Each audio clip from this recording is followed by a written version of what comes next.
Señoras y señores, muy buenas tardes. El pasado domingo, en La Malata, el Racing derrotó al Binéfar por 2-0, con lo cual pasa a la siguiente eliminatoria de la fase de ascenso.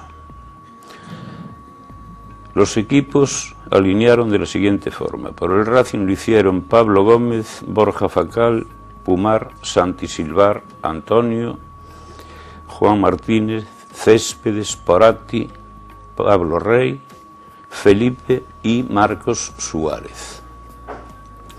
Jugando también Sergio, que entró por Marcos Suárez, Marcos Álvarez por Pablo Rey y Borja Facal por Rafa Casanova.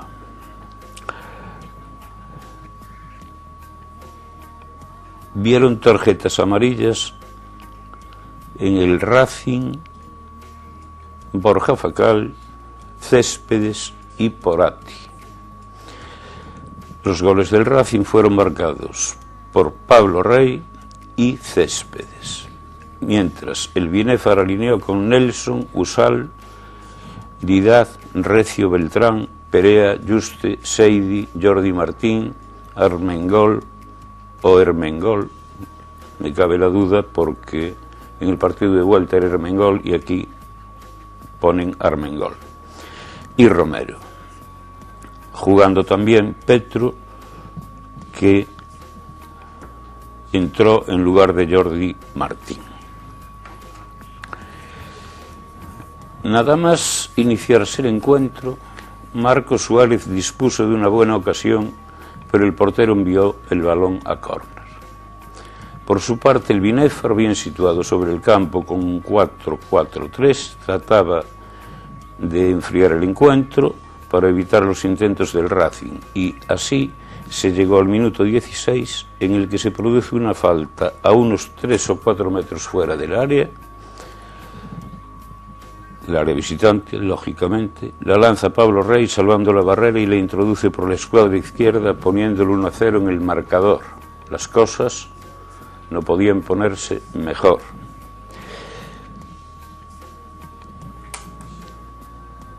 Con este tanteo, el Racing igualaba la eliminatoria cuando todavía faltaban muchos minutos de partido por disputar, por eso mejor casi imposible.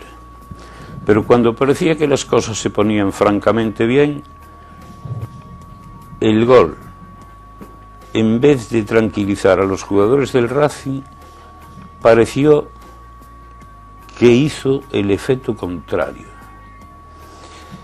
Y fue el Binéfar quien intentó llegar al contraataque y, colgando balones al área ferrolana, y en los últimos 15 minutos de esta primera parte contó con 2 buenas ocasiones de gol.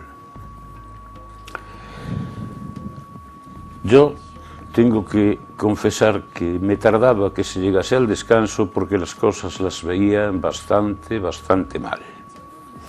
En la segunda parte, el Racing salió, al igual que había finalizado la primera, no era capaz de hilvanar su juego, lo que hizo que el Binéfar se encontrase cada vez más cómodo ante un rival que no encontraba espacios para aumentar su ventaja. Tras los cambios, el Racing llegaba con más peligro, pero el partido estaba más abierto y cualquiera podía marcar, aunque el Racing dispuso de más ocasiones, pero pecaba de falta de remate.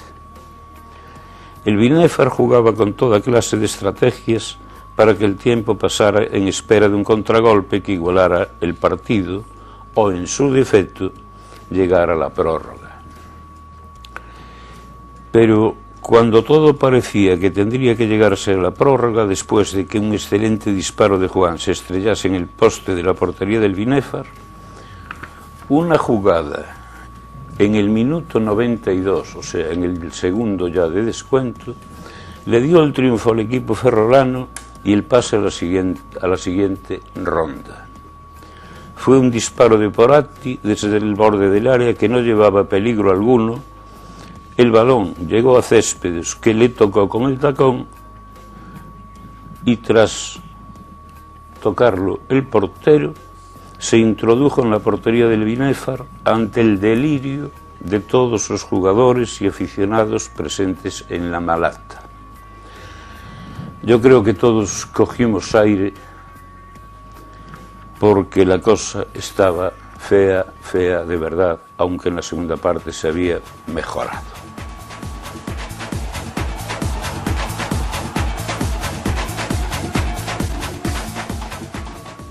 Señores, yo tengo que confesar que después de haber leído y oído todo lo que se dijo del partido de ida en Binéfar, el pasado domingo, cuando iba camino de la Malata, lo hacía con cierta tranquilidad y pensando en que el Racing pasaría la eliminatoria, aunque fuese con cierta dificultad, ya que, aun dando por sentado que el Racing era superior, como se había dicho, en estos partidos los nervios suelen jugar malas pasadas, sobre todo cuando el resultado a remontar no es muy amplio.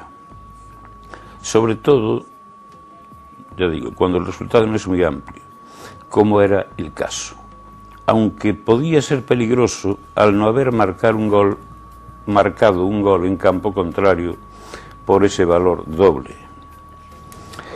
Mi hijo, que me acompañaba, debió de verme un poco confiado y me dijo: yo también creo que se pasará la eliminatoria sin demasiados problemas, pero siempre que el Racing no quiera marcar el segundo gol antes que el primero. Lógicamente le di la razón, porque en estos partidos conviene tener la cabeza muy fría y no excesivas prisas. Y el partido dio comienzo con un Racing que tuvo su primera ocasión de gol a los 30 segundos y a los 16 minutos Pablo Rey, al sacar un libro directo, ponía el 1-0 en el marcador. La cosa fue rápida. Hasta ese momento el Racing se anticipaba a todos los balones y llegaba al área contraria. Pero también se podía ver cierto desorden en medio campo en cuanto a la situación se refiere, ya que las distancias eran excesivas entre Juan, que hizo un partidazo cortándolo todo, y Antonio y Santi Silvar, que jugaron un muy buen partido. En el medio del campo, Céspedes se iba excesivamente al centro, dejando su situación totalmente libre, su parcela. Se iba adelante, al igual que Porati, pero no volvían con la rapidez necesaria. Aparte de eso, Céspedes se iba excesivamente al centro, dejando su situación totalmente libre, y el balón no se sacaba jugado por ese motivo, combinando y lanzando a los laterales. Eso de abrir el juego a las bandas, lanzar a los laterales y dar el primer toque podría corresponderle a Juan o a cualquiera de los dos, pero es que a Juan le era imposible, porque ya digo, era el único que tenía que cortar ahí, y cuando no, eran los centrales. Al no sacarse el balón jugado, combinando y lanzando a los laterales, que jugaban a la altura de Juan, pero de ahí no subían, y hubo una jugada muy concreta en la que Borja Facal se quedó a medias entre su situación como lateral, la que estaba jugando, e irse al ataque al ver una jugada que había cerca del banderín de córner. Se fue hacia adelante y llevó el balón. No tuvo consecuencias, pero podría tenerlas, y esa era la forma